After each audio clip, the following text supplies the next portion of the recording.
भीड़ में खड़े होकर खुद ढूंढना आसान नहीं होता। महफिलें सजी है चारों तरफ, पर दिल में एक खामोशी है।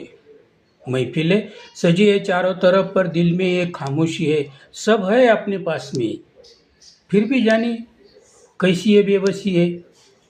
हंसते हुए चेहरों के पीछे एक दर्द छुपाना पड़ता है। हंसते हुए चेहरों के पीछे एक दर्द छुपाना पड़ता है। जो समझे ही नहीं एहसास को, उन्हें भी मुस्कुराकर सहना पड़ता है। अकेलेपन का दर्द ये उनसे पूछो साहब। अकेलेपन का दर्द ये उनसे पूछे साहब, जो अपनों के रहकर भी अकेलेपन की तन्हाई से लड़ते हैं। पर याद रखना, जो अकेलेपन की आग में तप कर निकलते हैं, वही दुनिया में अपनी सबसे बेहतर पहचान बनाते हैं। तुम अकेले नहीं हो, तुम अकेले नहीं हो, यही तुम्हारी सबसे बड़ी ताकत है।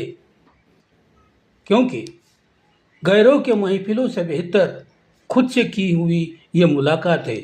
खुद से की हुई ये मुलाकात है।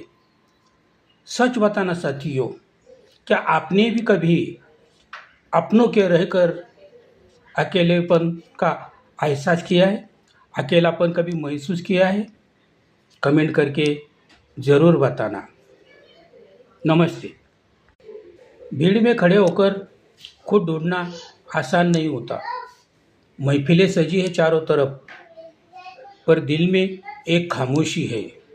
महफिलें सजी है चारों तरफ, पर दिल में एक खामोशी है। सब है अपने पास में, फिर भी जाने कैसी ये बेबसी है। हंसते हुए चेहरों के पीछे एक दर्द छुपाना पड़ता है।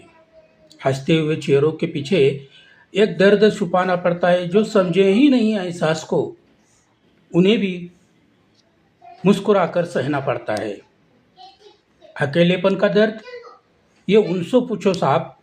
अकेलेपन का दर्द ये उनसे पूछे साहब, जो अपनों के रहकर भी अकेलेपन की तन्हाई से लड़ते हैं। पर याद रखना, जो अकेलेपन की आग में तप कर निकलते हैं, वही दुनिया में अपनी सबसे बेहतर पहचान बनाते हैं।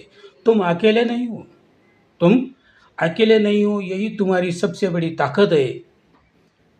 क्योंकि गैरों के महफिलों से बेहतर खुद से की हुई ये मुलाकात है। खुद से की हुई ये मुलाकात है। सच बताना साथियों, क्या आपने भी कभी अपनों के रहकर